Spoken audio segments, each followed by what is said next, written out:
Good evening, and welcome to the 2020 most cringy, awkward, and downright awful awards show. I know you are thinking that was the Oscars, and you'd be partially correct.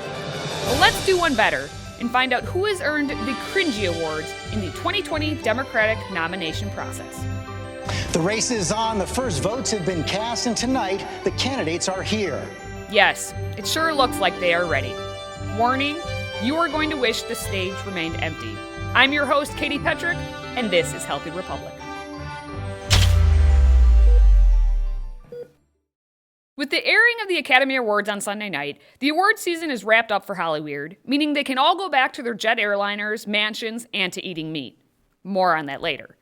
Realistically, the 2020 Democratic nomination process is also pretty much over, as Comrade Sanders tank-rolled, much like they did in the USSR, over the other candidates in the New Hampshire primary on Tuesday night. Then again, it never really got started because everyone is the same. Socialist. Let me just ask, is anyone else on the stage concerned about having a Democratic socialist at the top of the Democratic ticket? Me? I'm concerned. Only the laughs, hee, broke their silence, along with Amy Klobuchar remembering, oh crap, that's my cue. And in all fairness to Joe Biden, he didn't hear the question. But for the rest of them, they're all about it. Now that's enough of an opening monologue. Without further ado, let's give out some cringies, because that's what we're all here for. We will start things off at the top with the white man's cringy. And the nominees are all looks, no brains. They told me I only have 45 seconds up here, which is 45 seconds more than the Senate gave John Bolton this week. I'm thinking maybe Quentin does a movie about it, and in the end, the adults do the right thing. Mad Magazine Pete. Thanks for coming. We want the same things. I can't make out your song, but we definitely want the same things. And Whitey, White, Marshall Midlife Crisis Mathers. Mom's spaghetti, he's nervous, but on the surface he looks calm and ready to drop bombs. But he keeps on forgetting what he wrote down. The whole crowd goes so loud, he opens his mouth. Words won't come out, he's choking how? Everybody's joking now, the clock's run. And the winner is... no one, because white men have won long enough. Accepting on behalf of every white man out there is Janelle Monáe and the very white front row of the Oscars. We celebrate all the women who directed phenomenal films. And I'm so proud to stand here as a black, queer artist telling stories. Happy Black History Month. We're gonna get low. We're gonna take it to the underground. The exchanges between Monáe and the front row, specifically Tom Hanks, were worthy of their own cringy award. But there could be only 3 nominees for this next award, the dynamic duo cringy. And the nominees are the Feely Grandpa and the Pony Soldier. So how do you explain the performance in Iowa, and why should the voters believe that you can win the national election? It's a good question. Number one, Iowa's a Democratic caucus.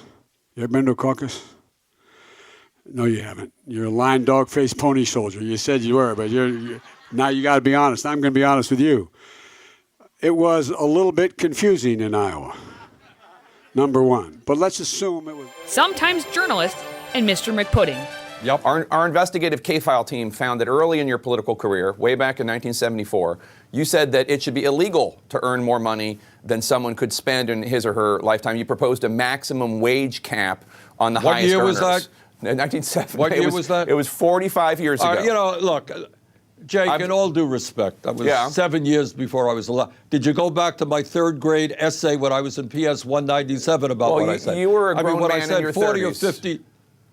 Yeah, but that was 50 years ago. Let's talk about my mayor's record, where I was a transformative mayor, reelected 3 times.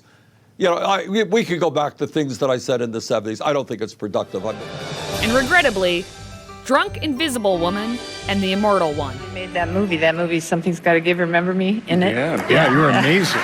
You were amazing. You were actually. amazing. Thank you. Yeah, I'll never forget reading that Nancy Myers screenplay for the first time. Yeah, no. Yeah, no. I mean, obviously, me neither. I mean, that was a lot of crying in there. Lots of laughing and crying. And, we had some really, I mean, let's be frank. It was really good times. It was good. And the cringy for dynamic duo goes to the man in the front row of the Joe Biden and John Wayne exchange. His ability to stay straight-faced when old man Joe says lying dog-faced pony soldier is simply exquisite. That was a beautiful performance. This man may also have no idea what is going on, as is true in Joe's case. Accepting the word on the man's behalf is the lying dog-faced pony soldier herself. A lot of what he's saying seems to be really pathos-based and very sad. We have heard a lot about deaths and cancer and people losing their jobs. And to me, he doesn't really seem very solution-oriented. And I don't think he has the momentum to carry this to a national election. A college student who knows something. How refreshing. Poor Joe should really be put out of his misery, like an old, lying, dog-faced pony soldier. Don't you agree? And the final award, the cringiest of the cringies. Be prepared to cringe. And the nominees are The Unwanted Waitress. It's good to see you.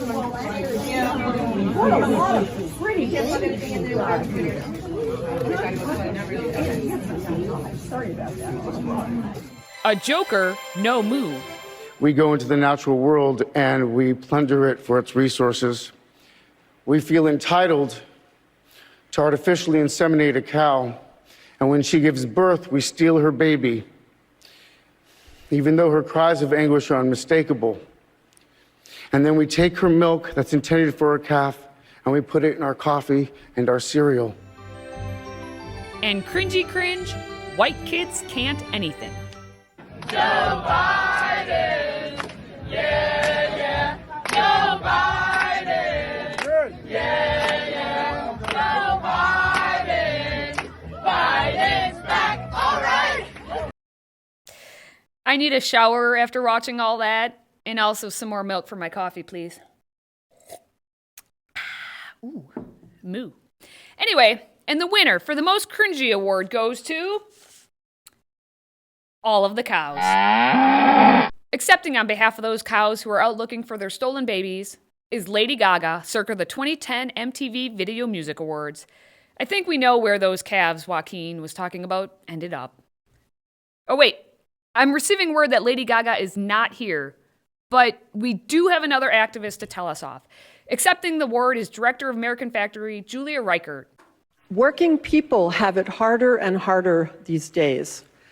And we believe that things will get better when workers of the world unite. Yep, that's directly from the Communist Manifesto. Since I've depressed you so much right there, let's look at some cats to make us feel better.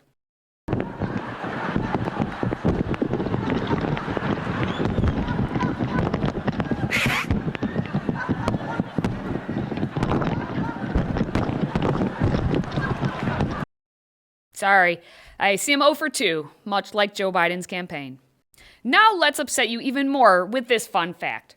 The nominees for the Oscars received swag bags valued at $225,000. The main category nominees got a 12-day ultra-luxury yacht vacation to Antarctica, which comes complete with helicopters, 114 cabins, and a penthouse suite, all together valued at $78,000. So these lecturing celebrities will enjoy sipping martinis from the sky while staring down at the penguins who are dying from all of this man-made climate change.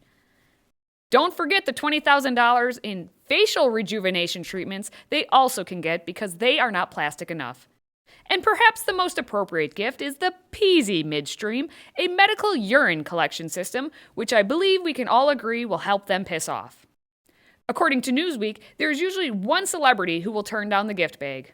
But not this year. It's 2020, and they must all really want to know their urine output. Just in case you were wondering, and I know you weren't, this year's Best Picture of the Oscars went to Parasite, a film about the 2020 Democratic candidates. I mean, maybe it wasn't that exactly, but woke scolds loved it, and who really cares anyway? Most importantly, the Holly hypocrites are done self-congratulating on the public airwaves for at least a little bit. Let's all rejoice. Then again, we are still in the 2020 Democratic primary season, so there's that. Until next time, stay healthy, America.